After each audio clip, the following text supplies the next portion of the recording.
The date is March 23rd, 2003. Time, 1847 hours. Location, Highway 1, 12 kilometers south of Nazariya, Iraq.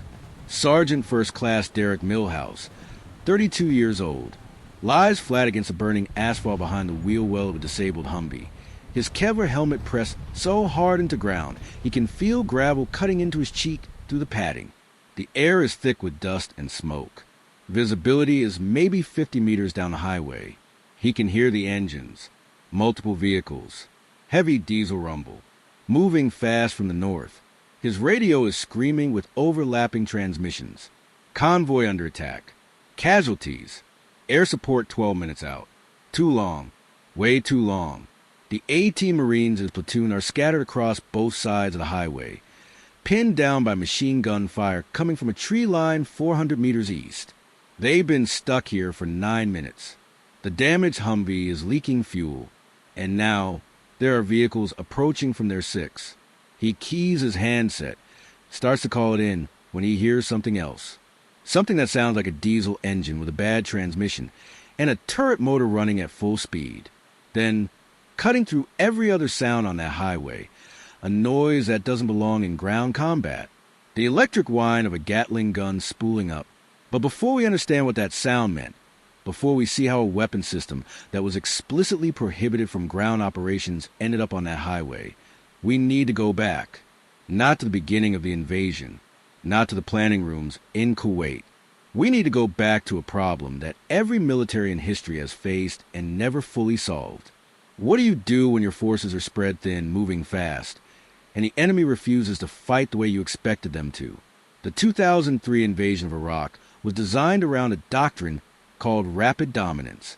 Overwhelming force applied at speed, armored columns pushing north toward Baghdad, while infantry secured supply lines and bypassed resistance. The theory was solid.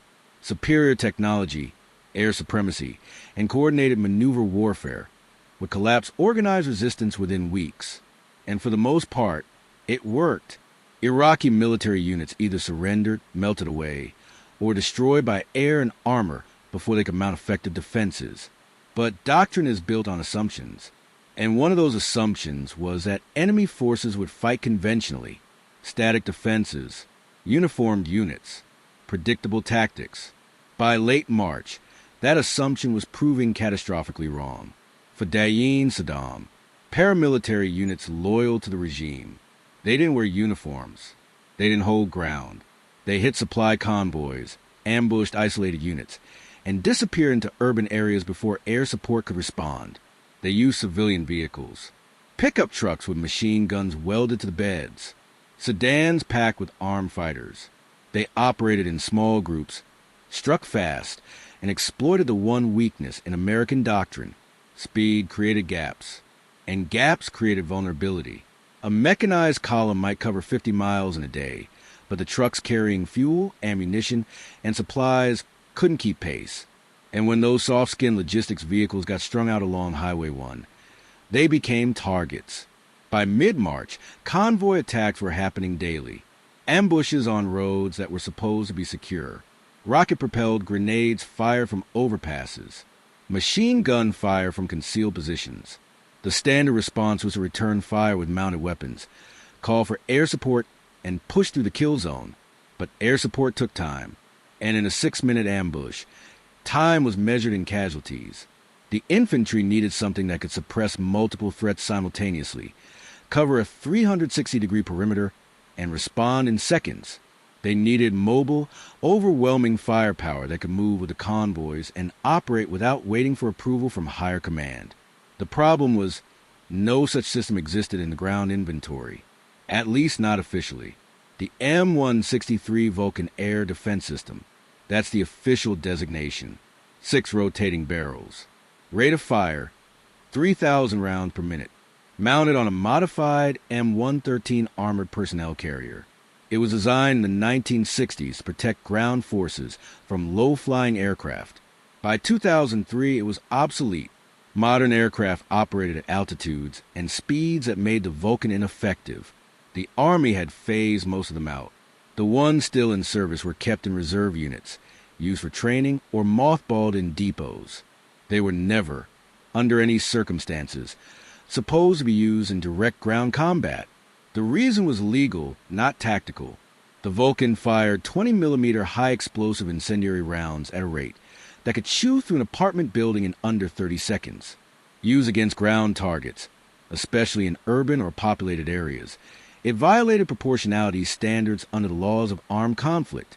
It was indiscriminate. It was excessive, and after incidents in Vietnam where similar weapons have been used against infantry with horrific results, their use against personnel was quietly prohibited by standing rules of engagement. If you care about the stories that military leadership try to keep buried, hit that subscribe button now. We're documenting the weapons, the decisions, and the moments that change how wars are actually fought. Don't let these accounts disappear. Except someone in the 3rd Infantry Division didn't care about the prohibition. Records suggest it was a maintenance officer, a captain named Brian Lieberman, who first proposed the idea. He'd seen the convoy ambush reports. He'd read the after-action summaries. And he knew there were 3 M163 Vulcan systems sitting in a depot in Kuwait, technically assigned to an air defense battery that had been dissolved 2 years earlier. His argument was simple. The Fedayeen were using vehicles. The Vulcan was designed to destroy fast-moving targets. If you mount on a truck, give it to a logistics convoy, and tell the crew to only engage vehicles in fighting positions, it's not a war crime. It's air defense repurposed for ground defense. The legal argument was thin. The tactical argument was undeniable. The first Vulcan was mounted on a flatbed 5-ton truck in early March. The installation was crude. No stabilization system. No advanced fire control. Just a turret bolted to a reinforced bed with a manual traverse system and a gunner's seat welded from scrap steel. The ammunition feed was modified to work with the truck's frame.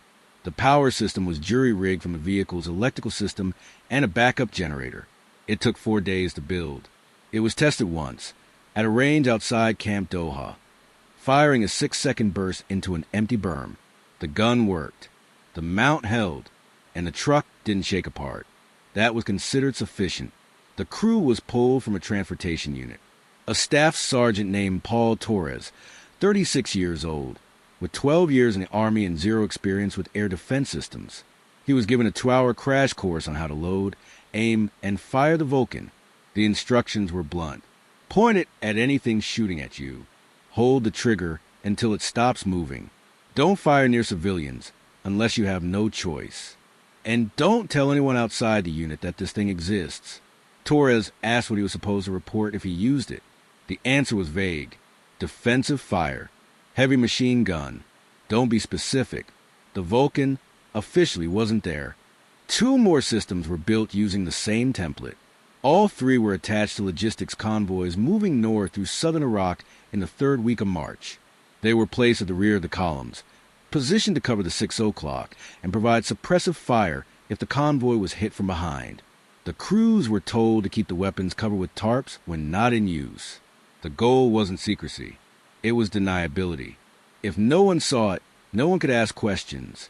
On March 21st, a convoy carrying fuel and ammunition was ambushed south of Nazariah.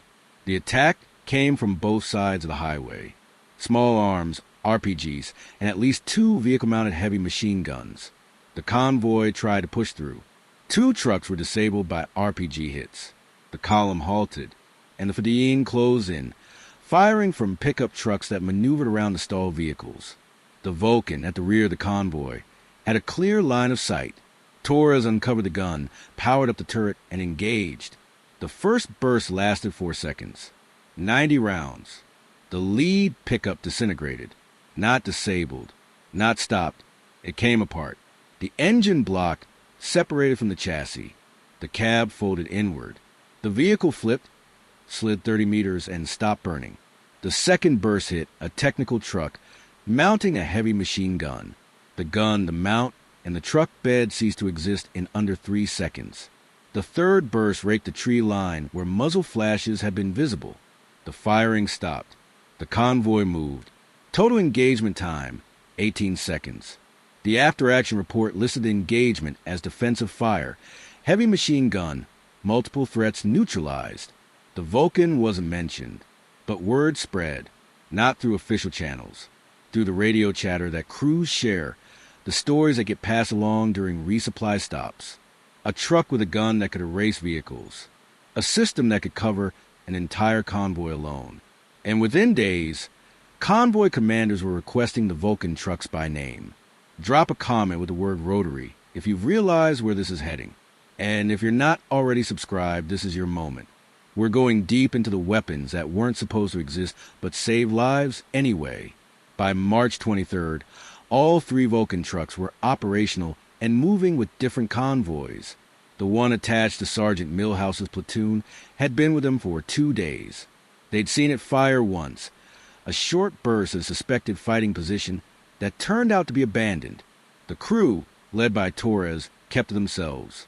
They maintained the gun, kept it covered, and didn't talk about what it could do.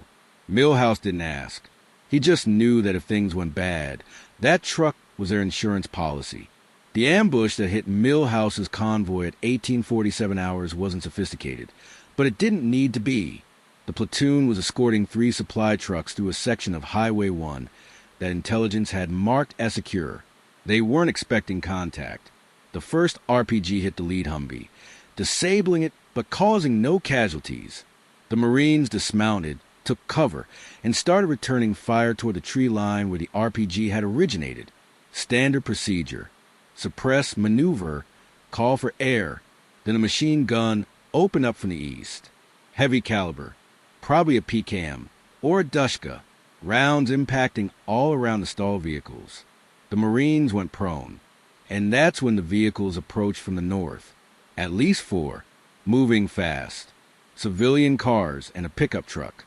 The Fedayeen had waited until the convoy was stopped, pinned down, and focused in one direction before hitting them from another. Millhouse saw them coming. 600 meters. 500. His Marines were spread too thin. They couldn't reposition fast enough to cover both threats. He radioed for air support. 12 minutes. He radioed for armor. 20 minutes. And then he heard Torrez on the platoon net. Single word.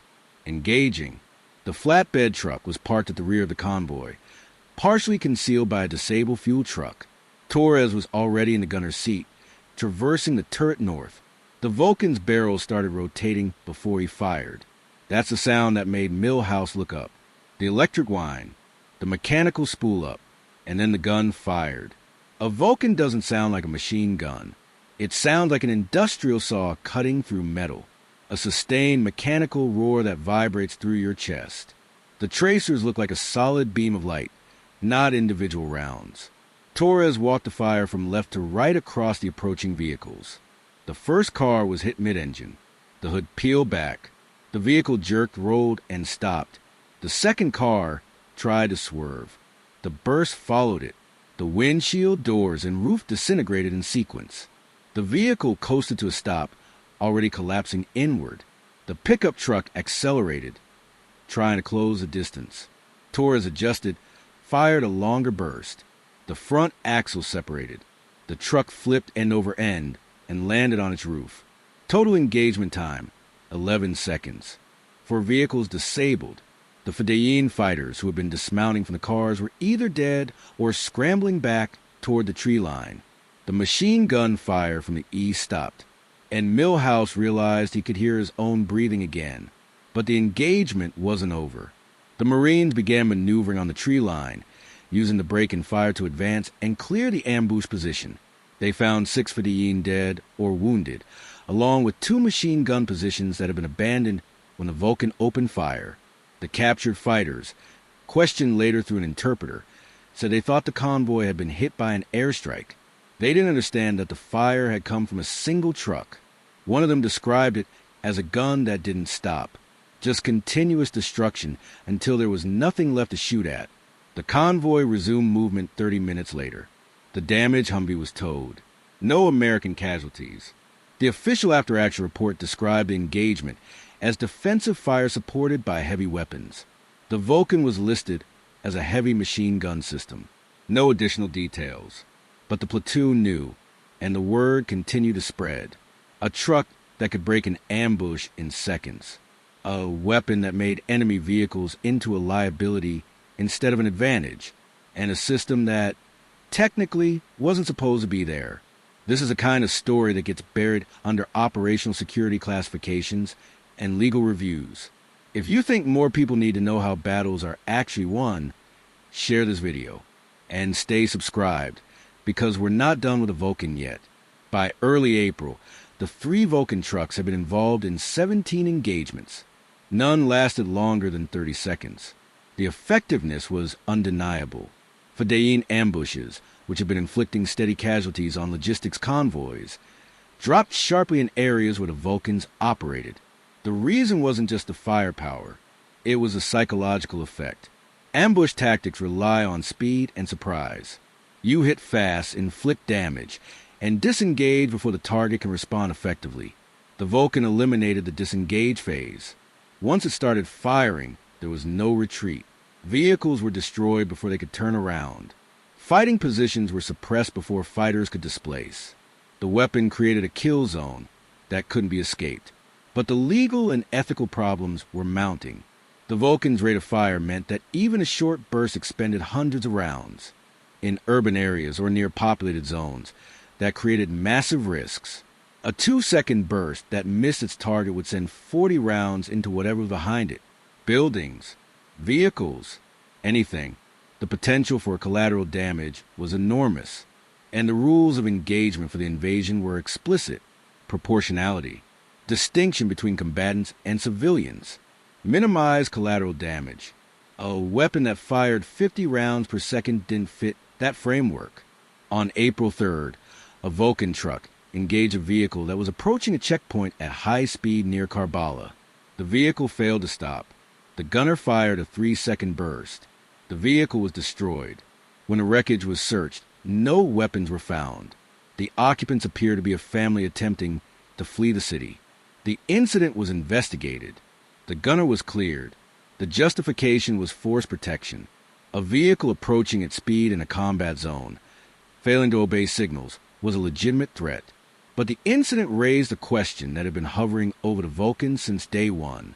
How do you control a weapon that kills faster than a human can think? Higher command finally took notice. By mid-April, questions were being asked about the heavy machine gun systems that kept appearing in after-action reports with impossibly high rates of fire. A logistics officer in the division's rear headquarters put it together. He'd seen the depot records.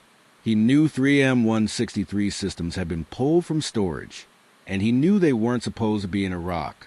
A formal inquiry was initiated. The Vulcan trucks were ordered to stand down, return to base, and await instructions. The crews were interviewed. The weapon systems were inspected, and the legal review began.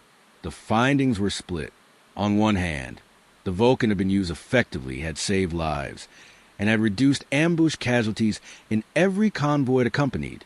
On the other hand, it violated standing rules of engagement, posed unacceptable collateral damage risks, and had been deployed without proper authorization.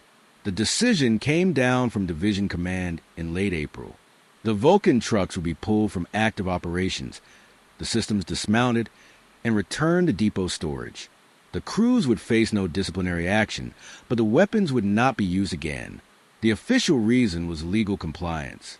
The unofficial reason was that once the story got out, once higher command or the media started asking questions, the optics would be catastrophic.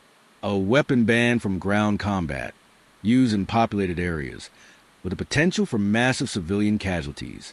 It didn't matter that it had worked. It mattered that it couldn't be defended publicly. Sergeant Torrez turned in his Vulcan on April 28th. He was reassigned to a standard logistics convoy role and finished his deployment without incident. In an interview years later, published in a military history journal, he was asked if he regretted using the weapon. His answer was blunt. He didn't regret a single burst. Every engagement saved lives. Every ambush broken meant Marines went home. He understood the legal problems. He understood the ethical concerns. But when you're in the moment, when your people are pinned down and dying, you don't think about proportionality. You think about stopping the threat. The Vulcan stopped threats. That's all that mattered to him. If you've made it this far, Drop a comment with the word suppression. Then ask yourself, should weapons be judged by their legality or their effectiveness? Subscribe now, because we're going to keep asking the questions that make people uncomfortable. The broader impact of the Vulcan incident rippled through military planning and procurement for years. The core problem it exposed was doctrinal. The U.S. military had optimized for conventional warfare, high-tech systems, precision strikes, overwhelming but controlled force. It wasn't prepared for asymmetric threats that exploited gaps in doctrine, fast-moving ambushes, civilian vehicles as weapons platforms, enemies who didn't wear uniforms and didn't hold ground. The Vulcan worked because it ignored doctrine. It applied raw, indiscriminate firepower to a problem that precision systems couldn't solve, and that made people deeply uncomfortable. After the invasion, the Army began developing new systems specifically designed to counter vehicle-based ambushes, improve mounted weapons, remote weapon stations with better traverse and elevation, training for convoy security that emphasized rapid response. But none of them replicated what the Vulcan did, because what the Vulcan did was, by definition, excessive. And modern militaries don't build excessive weapons. They build proportional ones, controlled ones, weapons that can be defended in legal reviews and media briefings. The Vulcan couldn't be defended. It could only be effective. The 3 trucks were stripped, the Vulcan turrets removed and returned to storage, and the modifications quietly erased. No official records document their use. The after-action reports that mention heavy machine guns don't specify which systems. The incident reports that describe vehicle engagements don't provide technical details. The weapon that saved Sergeant Millhouse's platoon, that broke 17 ambushes, that turned convoy security from a nightmare into a non-issue for 6 weeks, officially never existed. But the Marines who saw it fire knew, the crews who maintained it knew, and the Fedayeen who survived encounters with it knew. In interrogation reports from captured fighters, declassified years later, there are repeated references to an American weapon that fired like a storm, continuous, unstoppable, destroying everything in its path. Some thought it was a helicopter. Some thought it was a new type of tank. None of them understood it was a truck with a gun from the 1960s, crewed by soldiers who weren't supposed to have it, used in ways that violated every rule written after Vietnam. The legacy of the Vulcan isn't the weapon. It's the question, what do you do when the rules don't fit the fight? When the enemy adapts faster than your doctrine, when your precision systems can't respond quickly enough, when the lives of your people depend on using something you're not supposed to have. You can follow the rules and accept casualties, or you can break the rules and deal with the consequences later. The officers who authorized the Vulcan chose the second option. They weren't punished. They weren't celebrated. They were quietly reassigned, their roles in the decision buried under operational security. Because acknowledging what they did would mean acknowledging that the rules failed. Sergeant First Class Derek Millhouse completed his deployment in May 2003. He returned to the United States, was promoted to Master Sergeant, and served 2 more tours in Iraq before retiring in 2010. In private conversations, recorded in his personal papers donated to a military archive, he described March 23rd as the day he learned that survival isn't about doctrine. It's about having the right tool at the right moment. And sometimes, the right tool is the one you're not supposed to have. The M163 Vulcan air defense system was fully retired from U.S. military service by 2005. The remaining units were either scrapped, sold to allied nations, or placed in museums. None of the museum displays mention their use in Iraq. The placard described them as Cold War-era air defense systems, obsolete by modern standards, interesting relics of a different kind of conflict. Visitors walked past them without understanding that for 6 weeks in 2003, 3 of these relics were the most feared weapon on Highway 1. The story was never classified. It was just never told. Until now, here's what I need you to do.